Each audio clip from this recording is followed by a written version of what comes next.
Good evening, and thank you so much for taking time out of your night to attend and participate in tonight's public meeting, where we will present the Harris Springs Final Draft Recreation Area Management Plan. My name is Josh Travers. I'm the Assistant Field Manager. Oh, sorry, just one second. I believe there's an echo.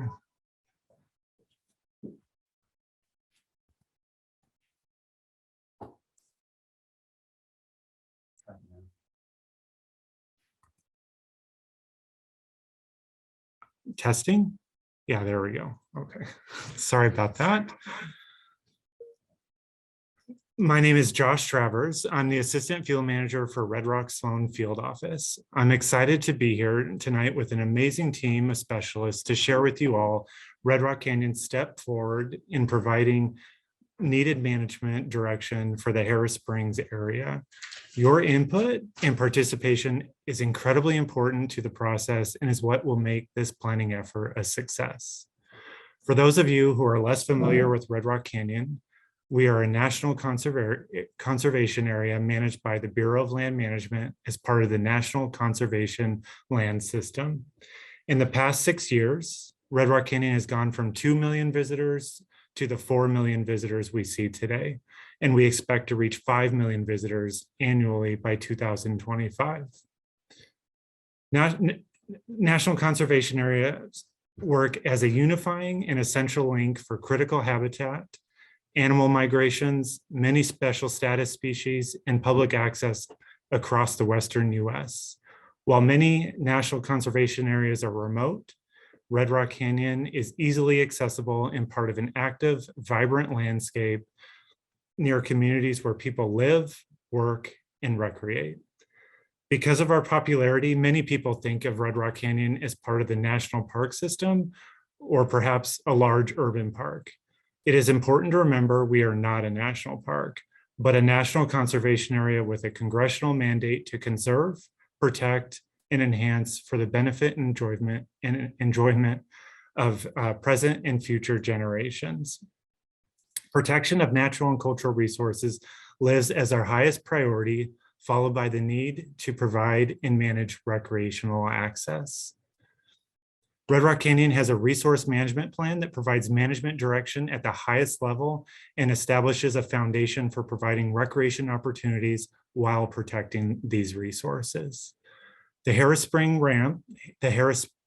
ramp is one of multiple projects under development that takes a step-down approach from our resource management plan to ensure the cultural and natural resources that make up Red Rock Canyon continue to thrive while we consider decisions that support growing demand and pressure from recreational interests and establishes direction to manage a sustainable recreation program throughout the conservation area. Again, welcome to the Harris Springs Recreation Area Management Plan Final Draft Public Meeting. I will now pass the presentation over to John Prescott, Red Rock Canyon's lead outdoor recreation planner for this project, who will take us through our agenda, some brief introductions, and tonight's presentation. Thank you. Hi, good evening, everybody. My name is John Prescott. I'm the recreation planner taking the lead on this Harris Springs Recreation Area Management Plan. Today, Josh, in the room with us today, we've got Josh Travers, who you just heard from, Katrina Williams, the Red Rock Sloan Field Manager, Shedra Rakestraw, the project manager for the Red Rock Sloan Field Office, Boris Poff, the Red Rock manager, Annette Hubert, who is the Red Rock Sloan archaeologist. She'll be helping answer questions today. Corey Lang is the Red Rock wildlife biologist sitting in the Southern Nevada District Office, also helping answer questions today. John Aslin, the human public affairs person for the Southern Nevada District. And we have our EMPSI contracting team helping out with technical issues and facilitating the meeting today. And so Noel Crowley and Adam Young all Next slide, please.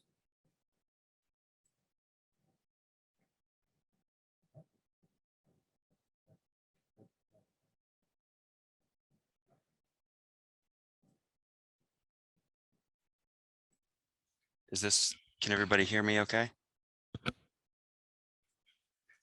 Okay, thank you. Sorry, sounds I'm good. having microphone issues this evening. The presentation, today we'll be going through what the project is, open it up for a question and answer session, and then open it up for live comments.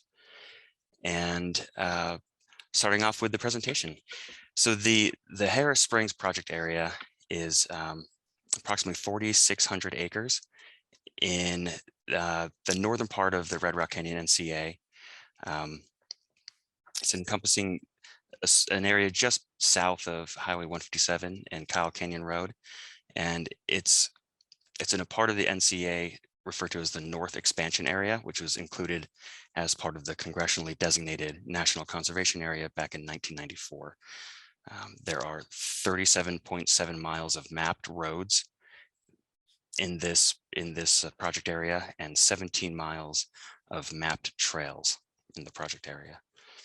Next slide, please. The area itself is a vital watershed that connects the Spring Mountain National Recreation Area, Mount Charleston, and the La Madre foothills to the northwest Las Vegas Valley. It's pretty ecologically diverse, where we see pinyon and juniper stands in the higher elevations, getting into the La Madre foothills wilderness. And then we have yucca, Joshua tree, and creosote in the lower elevations down closer to the main Harris Springs wash. The area itself sees a lot of OHV use, a lot of backcountry hiking, some mountain biking and rock climbing, as well as equestrian use. And it's important to note specifically for this project area that a lot of non-motorized and mechanized recreation happens on the other side of the highway as well. So one of the issues that we're looking at with this particular management plan is how to incorporate managing all of these recreation interests in this broader region, and how all of those recreation interests collide or meet in the specific Harris Springs recreation area. Next slide, please.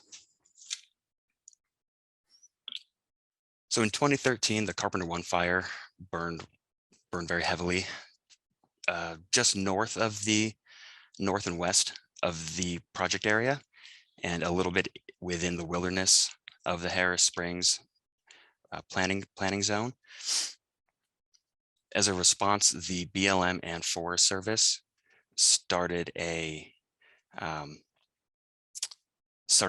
project to restore the area to restore the ecological character of the area, and to help with that, initiated a 5-year closure to help assist the restoration and then the reseeding of some of the burn zones. During that closure, people still continued to use the closed roads and the trails in the project area, which led to a lot of user-created routes. Next slide, please. So the BLM and the Forest Service initiated a SNPLMA project, which is a Southern Nevada Public Lands Management Act grant, basically, to restore the fire scar and the burn zones. The BLM fire staff started doing the restoration and realized that there was a proliferation of user-created roads that resulted from the closure and the fire itself. So they turned the project over to the BLM recreation staff here at Red Rock to address the rest of the restoration, which kind of, so this ramp and the previous SNPLMA project all are geared towards recreation management and fire restoration and ecological sustainability in the project area. Next slide.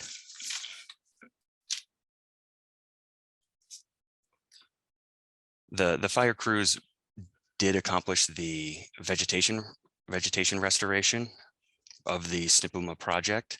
However, task number 3 addresses the recreational experience within the Harris Springs project area, including delineation of authorized motorized routes, trails, and primary use areas, monitoring the authorized routes and trails, and rehabilitating unauthorized road disturbances. So this recreation area management plan is focused on addressing task number 3 of the Snipuma project. Next slide.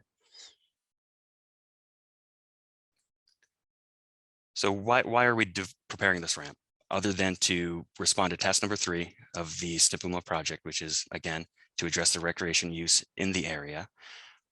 The overall recreation area management plan is to establish the vision, goals, and guidelines to manage recreation and resource protection in the Harris Springs area.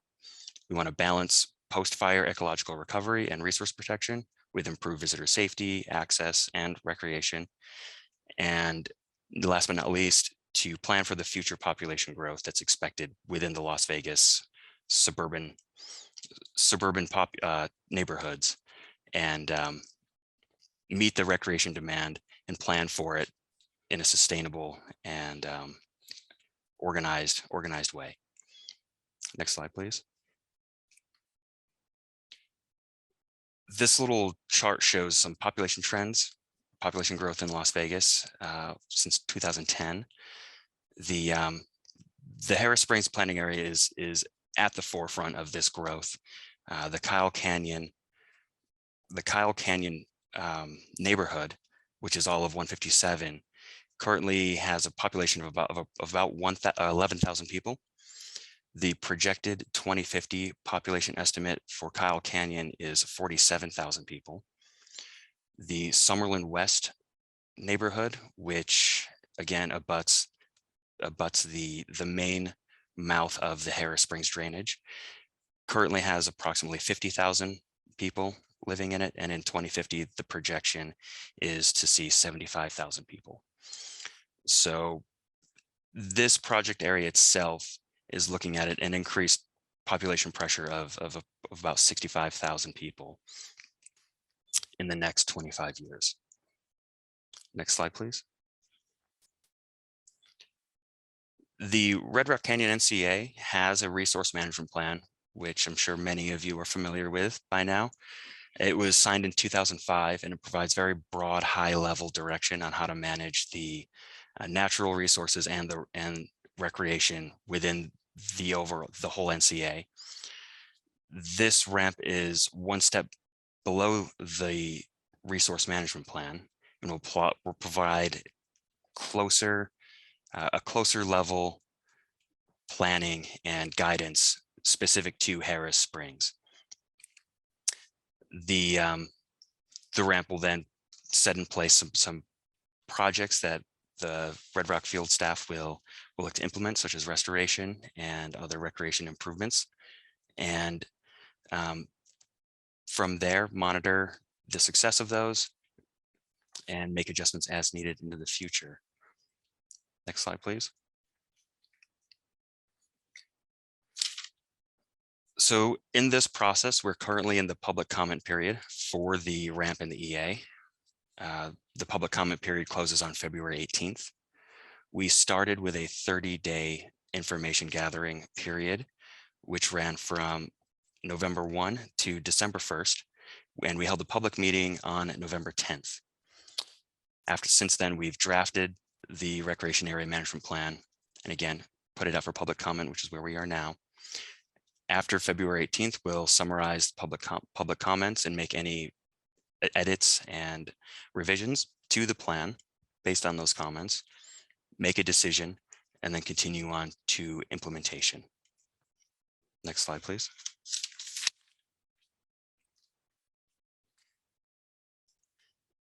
Based on feedback from the public and BLM specialists, we've come up with two major issue statements that we're looking to address in the recreation area management plan. The first one is, how will the BLM proposed ramp meet Red Rock Canyon's primary management objective of protecting and enhancing natural and cultural resources? Issue number 2 is, how will the proposed ramp address recreation opportunities and access for current and future visitors. Like I mentioned earlier, we are expecting a massive population increase in the suburban towns just outside of the planning area. And we're expecting recreation demand to increase heavily with that population increase. Next slide, please. Based on those two overarching issue statements, we've developed several management goals to address the identified issues. All of these goals have the common element that we're focused on natural resource conservation and long-term recreation management. So the themes that we're looking at in the RAMP and the EA are natural and cultural resource protection, compatible recreational uses, special recreation permits, trails and access, public safety, wilderness management, and education and partnerships to help manage the area into the future. Next slide, please. Based on those goals, we've then developed some strategies to address those, to meet those goals. These 5 strategies include route designations, recreation strategies, restoration approaches, education, and monitoring. The route designations that we're looking at in this area include either being open to motorized use, closed to motorized use, and closed to all uses, or open to non-motorized and non-mechanized uses. The recreation strategies include facilitating motorized access to the Spring Mountain National Recreation Area and evaluating future non-motorized and mechanized trail uses and addressing wilderness protection with these recreation opportunities. Restoration approaches that we're looking to explore include passive and active restoration. Active restoration strategies, examples are decompacting heavily used and trafficked unauthorized roads, reseeding those roads, and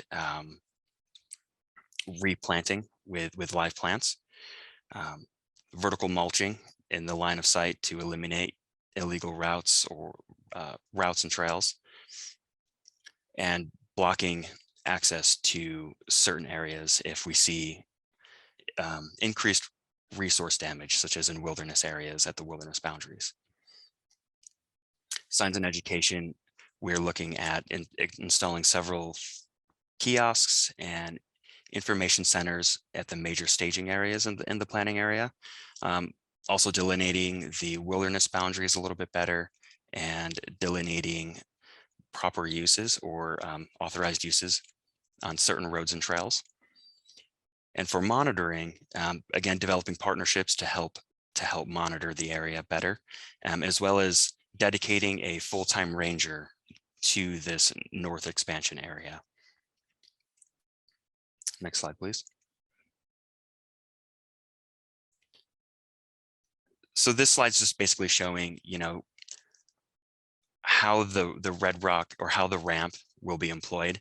So we develop the ramp, we implement some of these strategies to meet the goals that we've identified. We monitor the success of the implementation and those projects, and then we make changes as needed to either improve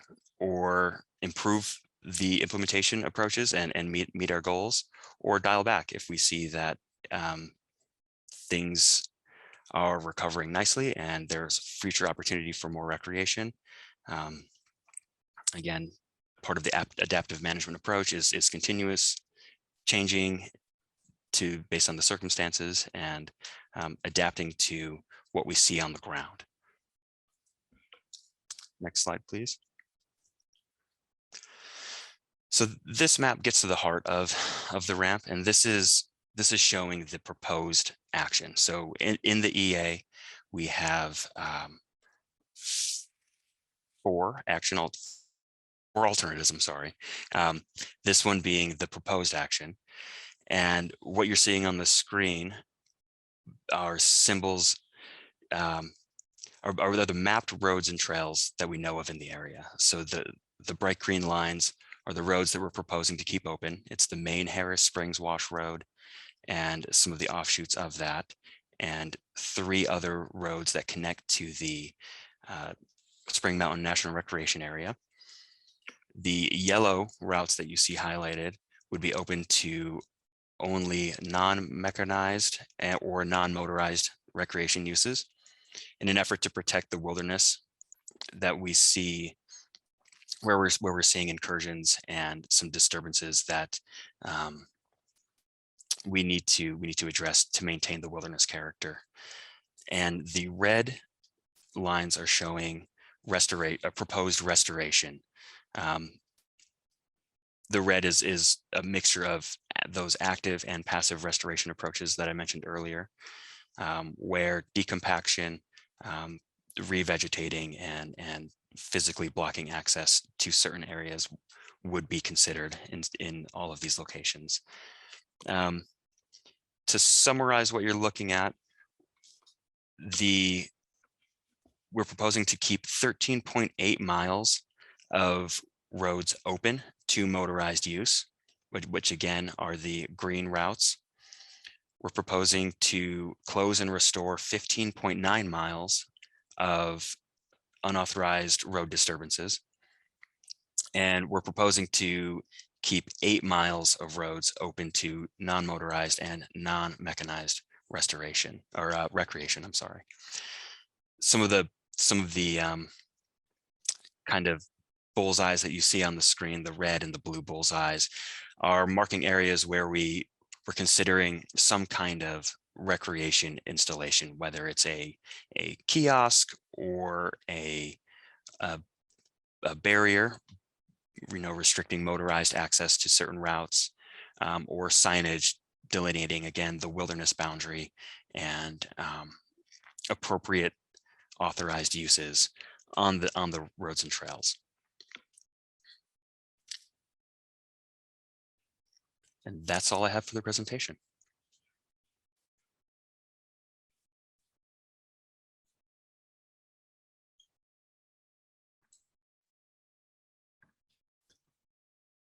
John, why don't we move on to the next slide?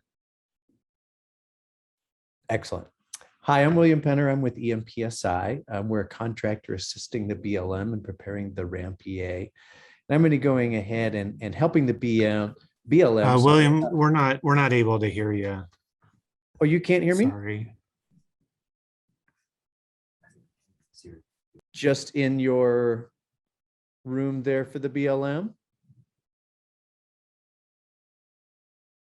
Sounds like everyone else can hear me from the EMPSI team. Sounds like Jorge is hearing me. The other participants are hearing me. Yep, we got you. Sorry. Okay. Yep.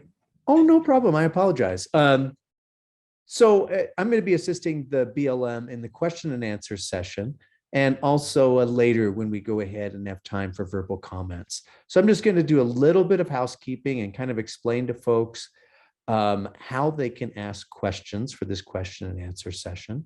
And then we'll go ahead and turn it over to the BLM for them to do that. And I'll come back on when we turn it over to the comments. So very briefly, it looks like all the participants are here in Zoom. At the bottom of your screen on the right, you'll see a small question and answer button. You can basically go ahead and click that. You can type in your question in that box. Please note, you can also send your question anonymously. And then basically the BLM will go ahead and answer it in Zoom, i.e. they'll type the answer in, or they'll actually have one of their participants from their ID team go ahead and read it off live and actually try and answer it that way. So with that, I'll go ahead and just have one more other component. I will note that there may be questions that you think of later, or you wish you had asked when you go ahead and get off this call tonight. There is more information about the project at the Harris Springs Ramp EA website. It's at virtualpublicmeeting.com. Harris Springs ramp home. And with that, I'll go ahead and turn it back over to the BLM and encourage everyone to go ahead and start typing in their questions. And John, I believe you're going to go ahead and be back up.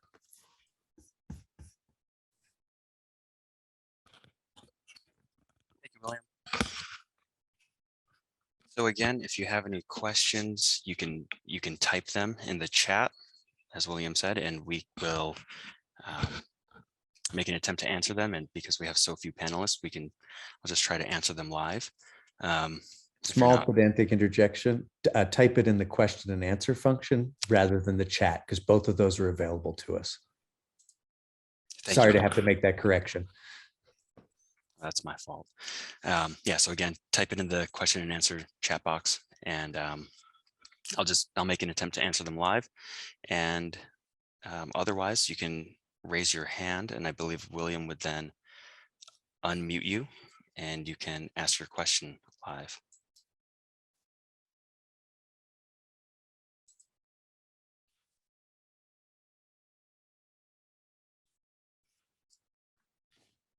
Yeah, John, I think we were going to go ahead and just have the questions come in via the Q&A dialogue for this time. So.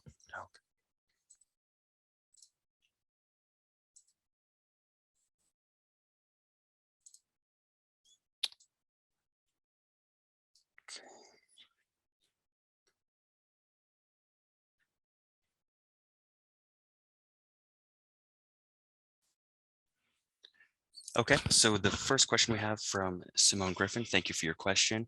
The question was, according to NEPA, the BLM needs to show a range of alternatives. With the current alternatives, they all propose closures of trails. There is not an alternative that explores opening more trails to motorized use.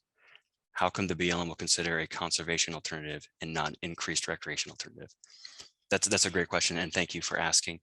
The EA does analyze an alternative that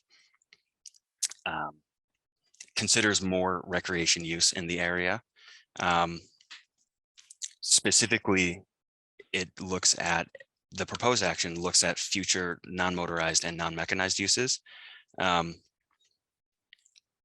However, if we need to consider more motorized access, that is something we would love to hear about. The no action alternative in the EA is exactly what you're proposing, though, is to keep everything open to motorized use. So we are considering that alternative, and future recreation expansion is considered in our proposed action.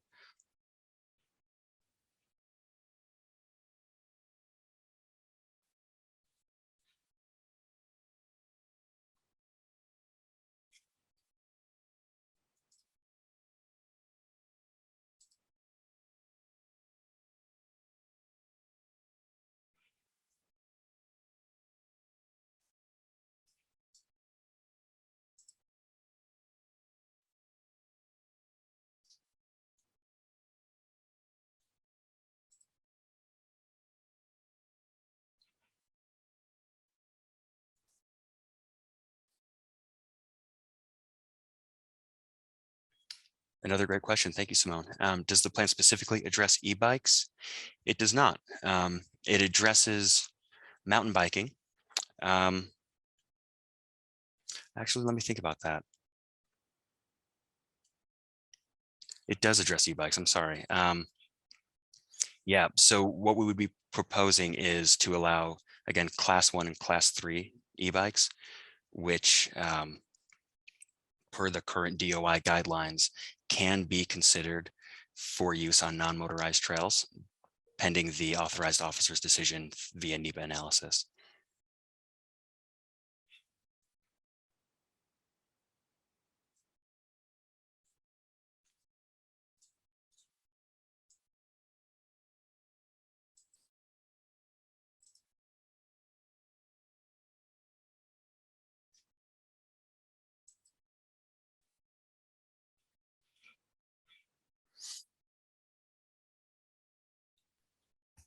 John, as people are formulating questions, I'll just jump back in and note that the website also has about 5 or 6 of the most commonly asked questions. So again, if people had forgotten, or unable to ask a question or formulate it at the time, we do have some responses to common questions on that website.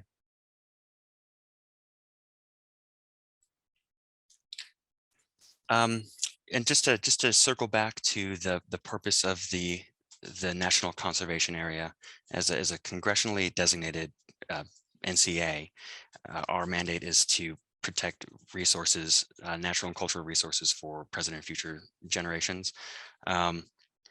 The designating legislation doesn't, how do I say this? It allows for motorized use in certain areas of the NCA and on existing roads and trails, but it doesn't encourage future development of motorized access.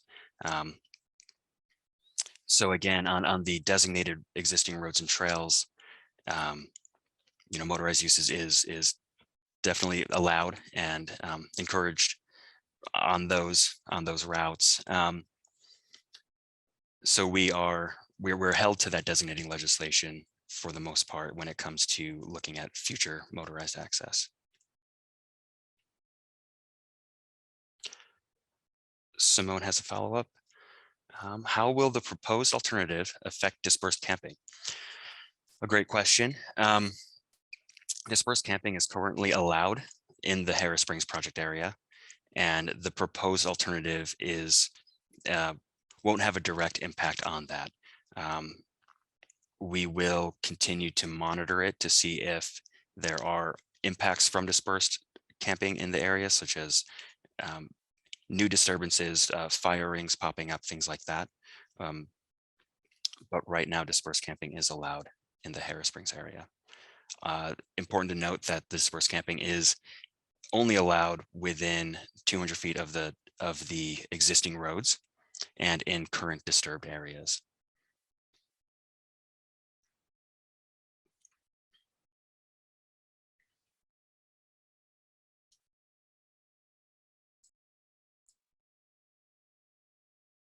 Jorge Jordan asks, is there any opportunity for access from the northern portion of the ramp area? Teresa, can we go back to the last slide, the previous slide showing the map of the proposed action? Okay, so just to visualize what you're asking, Jorge, from the northern portion of the ramp area. So there is existing access through the drainage, the main Harris Springs wash in the northern part to that northern finger of the planning area. And I believe there are some informal pullouts off of Highway 157 in that area, but again, we don't have those mapped. Is there an opportunity for access if there is an express need for it? Then yes, there is the opportunity to consider that.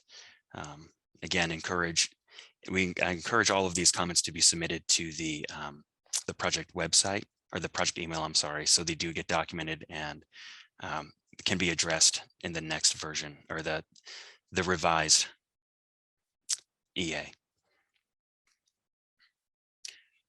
Simone asks, are there any reservation or fee sites currently? Answer to that is no. There are not any current fee sites in the Harris Springs area. And the next question is, for any type of filming, will a permit be required? Yes. Standard operating procedure in the NCA is to have a film permit for commercial filming. I don't believe a permit is required for personal use. One of the things that our proposed action is looking at is how to address special recreation permits and what types of special events are appropriate for this area, as it is so remote, and it does provide access to the I guess, north side of the La Madre Wilderness. We are taking heavy consideration into the protecting the wilderness character and maintaining a kind of a remote and dispersed feel in this area. The limitations on future special recreation permits could be the types and amount and numbers of recreation permits for special events. But yes, filming does require a permit.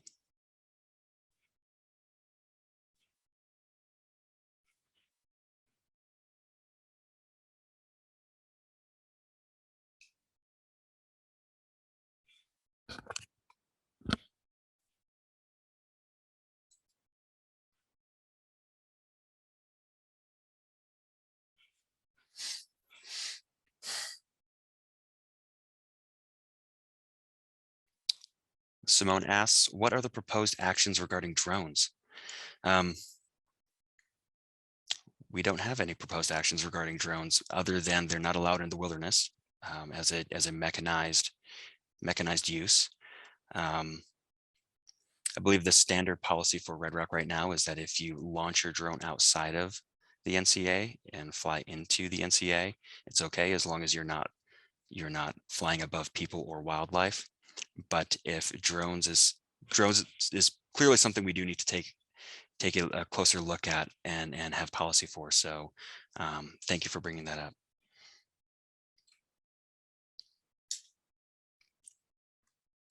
John, I'll just go ahead and break in here and remind everyone that once we're done with the question and answer session, we'll also be allowing folks to go ahead and provide verbal comments.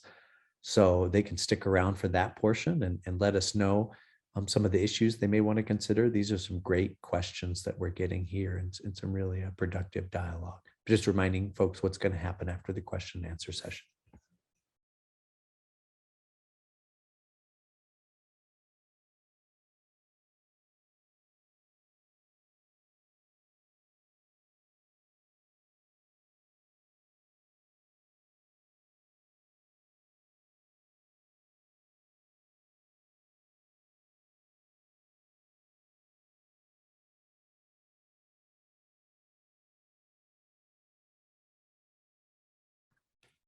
One other thing I'll also go ahead and note, Teresa has added to the chat the project email, and we'll go ahead and talk about this a little bit more when we discuss the ways in which people can actually provide comments.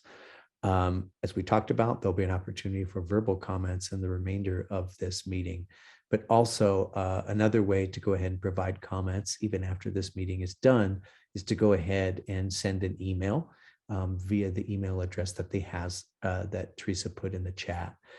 Further, if you want to go ahead and visit the website at that virtualpublicmeeting.com/Harris Springs ramp-home, as seen at the bottom of this slide, that will also go ahead and direct you to that email as well, and the time frames for commenting. Because right about now, we're smack in the middle of a 30-day comment period on the draft ramp EA. And that comment period will actually be closing on February 18th.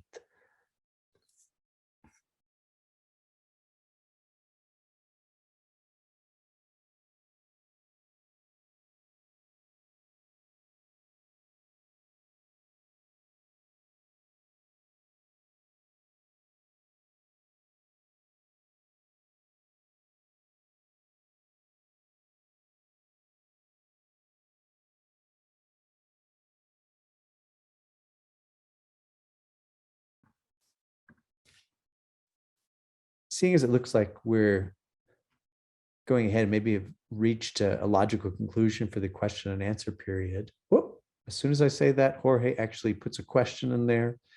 Once we run up another section where there aren't any more questions, we can go ahead and wait for an appropriate period of time to make sure people aren't typing questions. Then we can go ahead and shift to the comment period. I apologize for interjecting at an inopportune moment. Jorge Jordan asks, is there a possibility for designating staging or parking within the ramp areas? some of the impact in the area has been due to lack of clarity and preferred access. Absolutely. One of the things in the proposed action is that we are looking to direct most of the traffic to a certain staging area.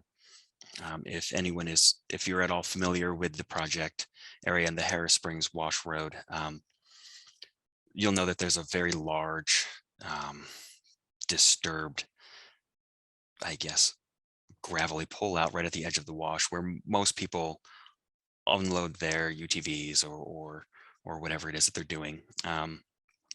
So we'd be looking to direct most of the traffic there. And again, if there are other needs for staging, please provide that in a comment, and that is something that we can consider. So Teresa just brought up the proposed alternative again. Right in the middle of the screen, there's a red dot that says install a 3-panel kiosk in formal parking area. That's where we would be looking to provide the main access to the Harris Springs roads. And from there, using the main Harris Springs Road, potentially to access other staging areas for, if people need to unload a horse, if they can get an equestrian trailer, to other places within the project area to then access equestrian trails. But again, if there's anything specific, please provide that in a comment, and we will look at that. And just to touch on the second part of Jorge's comment, some of the impact in the area is definitely due to the lack of clarity and preferred access. So signage and education is a major component in what we're proposing to do. Again, with the 3-panel kiosks, blocking access to certain roads using either post and cable fencing, boulders, eliminating some access by decompacting the soils and implementing vertical mulching and basically just obliterating the route. And again, improving the signage throughout. So whether it's tri-views or Carsonites or 3-panel kiosks at key areas, visitor education is top of the list for actions.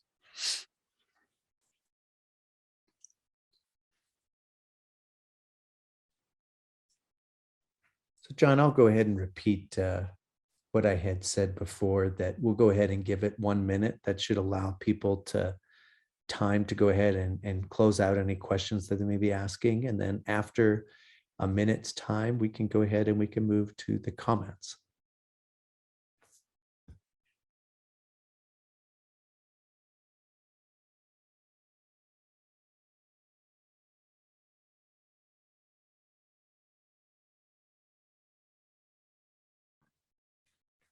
In the meantime, I'll go ahead and remind everyone that it's not just that you can go ahead and understand how to comment when you go ahead and visit the Ramp EA website, virtualpublicmeeting.com/Harris Springs ramp-home. Goes ahead and gives you a link to the actual document. You can see the draft Ramp EA, gives you the details on how the comment period started on the 19th of January and is running for 30 days until the 18th of February. Goes ahead and describes the type of comments that really most benefit the BLM when they're trying to consider how they might go ahead and modify or update the draft Ramp EA as they move into the final. Provides context for NEPA, even more so maybe than the presentation that we had. There's lots of great background information. It's certainly a resource for anyone who might want to provide a follow-on comment. So there's a lot of great information there. And I think with that, I don't see any other open questions. I think we've covered about a minute. So I'm going to go ahead and ask Noel to move us forward one slide.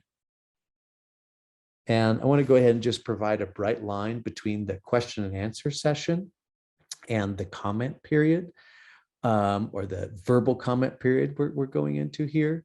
We want to go ahead and make sure that when we open up the microphones and allow folks to go ahead and provide their comments, that this portion is for you to go ahead and let the BLM know what you think about that draft RAMP-EA, what about the analysis, some of the other issues. And it's not a time to go ahead and go back and have question and answer period. So in other words, this is for your chance to provide your comments to the BLM. And some of the things that are really useful to the BLM are what we call substantive comments. An example of those are those that provide new information, say about a proposed action, an alternative, or the analysis. For example, a lot of folks may know about different kinds of studies. There could be studies that evaluate the effectiveness of limiting OHV use, or for that matter, there could be studies that go ahead and look at the positive socioeconomic benefits of promoting OHV use. Further, a substantive comment could go ahead and identify a different way to meet the need for the project. There could be also alternative restoration techniques that John didn't include in his passive and active techniques. Excuse me. And also, you could also suggest an alternative methodology for how the RAMP could analyze certain impacts and the reasons why those methodologies should be used. One other thing that's extremely beneficial to the BLM is, sources of credible research and data. And Noel, you can move on to the next slide now. So, at this point, typically comments are accepted in the order of registration. I'm not sure. I think we had a lot of late registrants. So I think what I'm going to go ahead and do is skip that portion. We have few enough people that we can go ahead and just have people raise their hands. So again, at the bottom of your screen on Zoom, you can use the raised hand feature.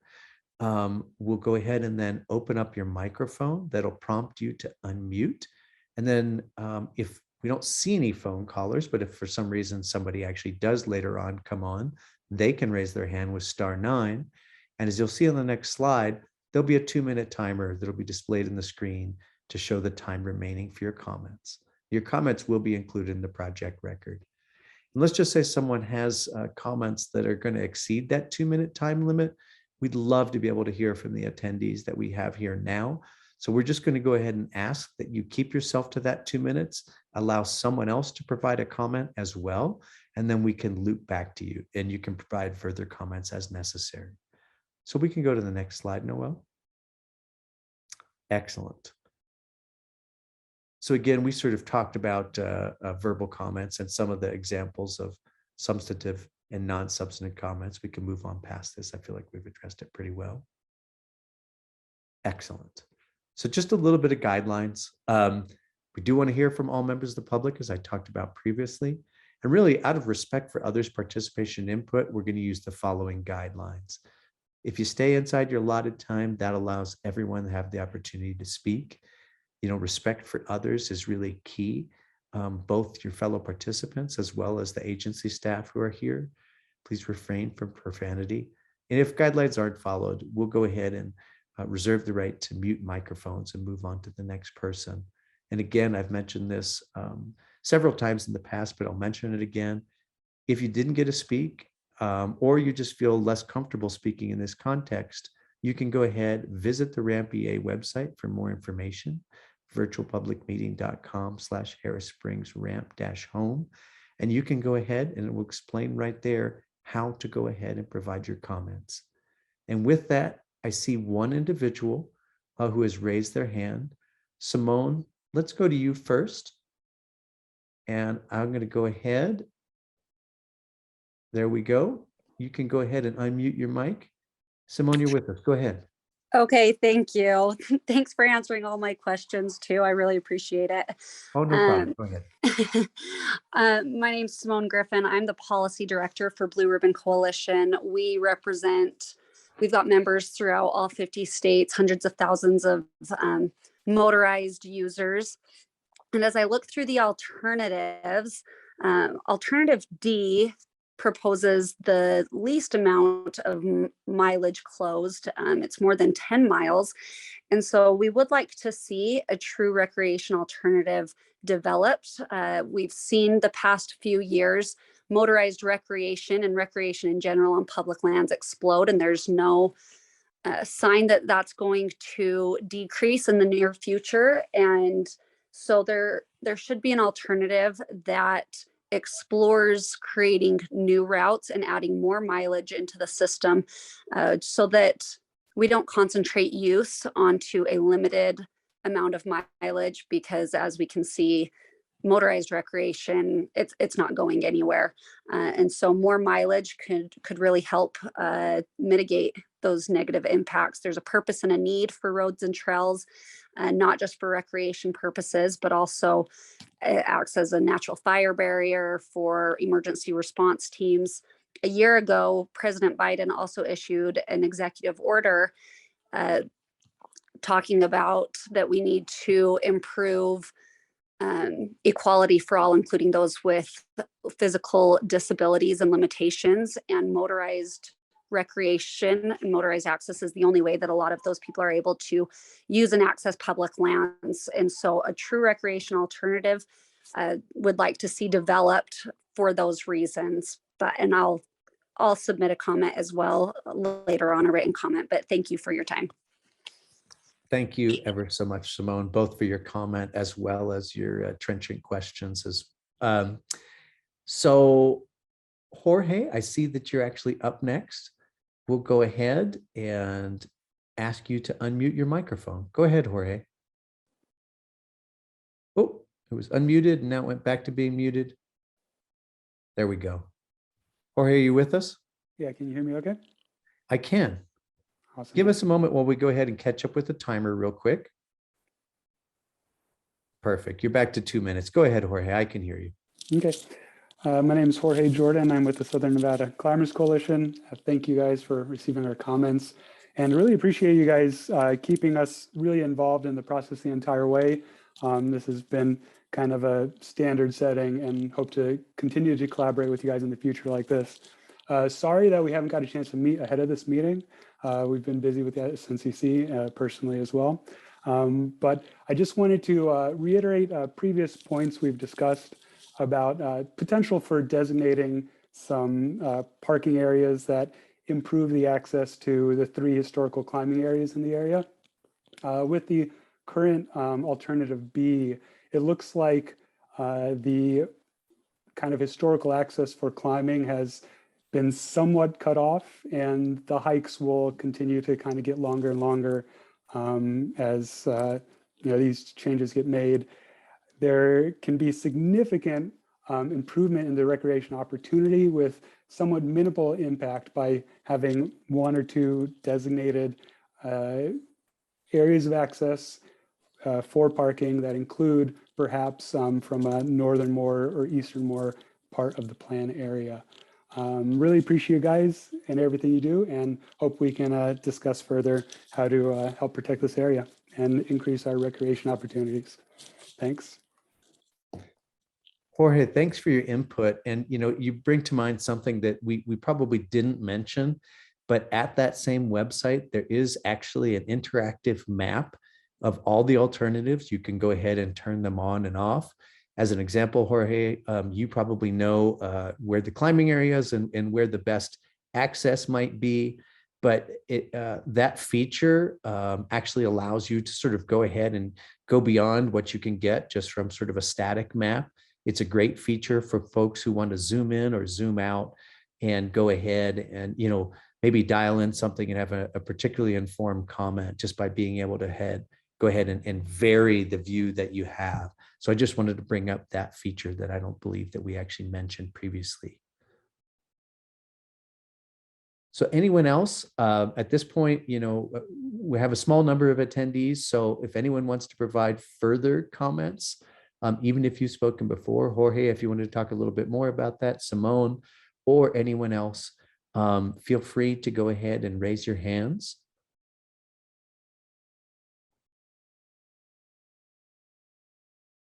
Hey, Jorge, go ahead. You should be able to unmute. There you go. You're back on, Jorge. Hey, just to comment as well, I did look at all the maps I was able to. I've seen copies of the KMZ files for the plan area. And my only comment is, to my knowledge, I haven't been able to see significant designations as part of this plan, as far as the road infrastructure, as it relates to the, I guess, climbing areas. Basically, the northernmost parts of the roads that we can see in the current plan that are designated as open or closed, they all kind of cut off almost where all the climbing begins, which is in the further north and further east of all the areas designated on the map. So again, my comment is I'd hope we can consider some access further north than east as in addition to what's been designated on the maps. So thanks. You know, Jorge, you bring up a great point. I think a lot of times we think of comments as coming back as being narrative. Entirely appropriate thing to go ahead and have the SNCC go ahead and mark up some of the alternative maps. If you say wanted to go ahead and suggest something, you know, maybe a particular infrastructure point, or to note where some of the historical climbing actually is. That kind of spatial data is also a great form of comment that you could go ahead and actually submit. And again, if you visit the website, you can go ahead and find out how to go ahead and submit such comments.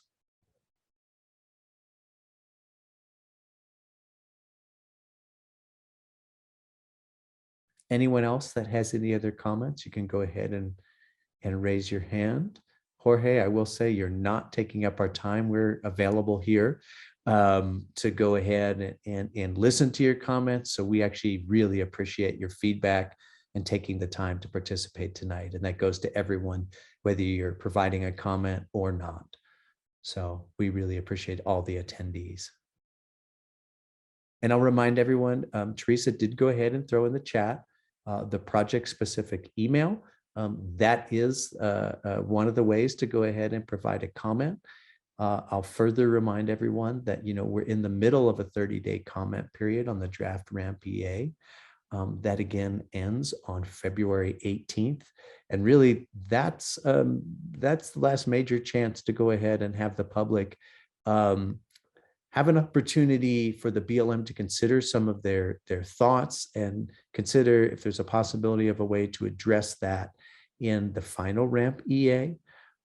So, you know, I encourage everyone, for those who didn't provide verbal comments here, please go ahead and submit them separately via the email, or you can also go ahead and mail them in. Again, all that information is at the website.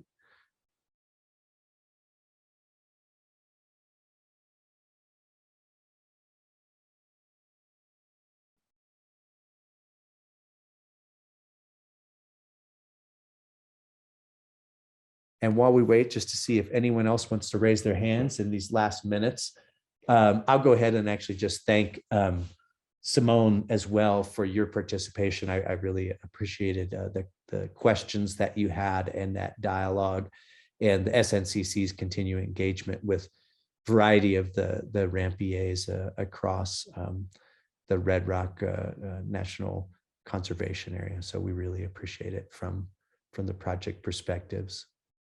So I think what we'll do is we'll go ahead and we'll wait 2 more minutes. That will basically go ahead and put us at 8:01. Well, in New Mexico, it put us 8:01. For the folks in the Pacific time zone, it'll put us at 7:01. I apologize. I just read off what my computer says to me. And then we'll go ahead and I'll turn it back over to the BLM to go ahead and say our goodbyes. So in the meantime, while we're waiting on that, can we go forward 1 slide, Noel? Thank you. So really quickly, I'll just talk about, again, how to submit further comments. I've been mentioning it all along. More information, it's available at the Harris Springs Ramp EA website at virtualpublicmeeting.com, Harris Springs Ramp-home. You can go ahead and make a comment by email at that email you see there, or you can go ahead and mail it in to the Red Rock Sloan field office. Particularly, I'm sure to say, attention Harris Springs Ramp EA.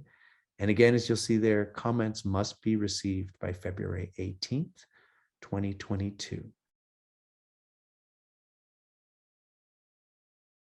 So as we're waiting for the final 2 minutes to go ahead and run down, John or Josh, would you like to go ahead and jump back in, provide any final comments, any final thoughts?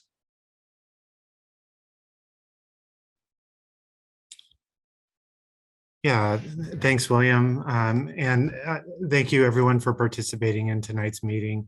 A lot of great questions, a lot of great comments. And again, as both John Prescott and William shared, there's multiple ways to provide comment after tonight. Please share with those that you know that this is open and we want comments. That's what makes these public processes effective and what allows us to make them and have the most successful management plan. But with that, I'm going to close this out for the evening. And again, thank you and have a good night. Thanks, everyone.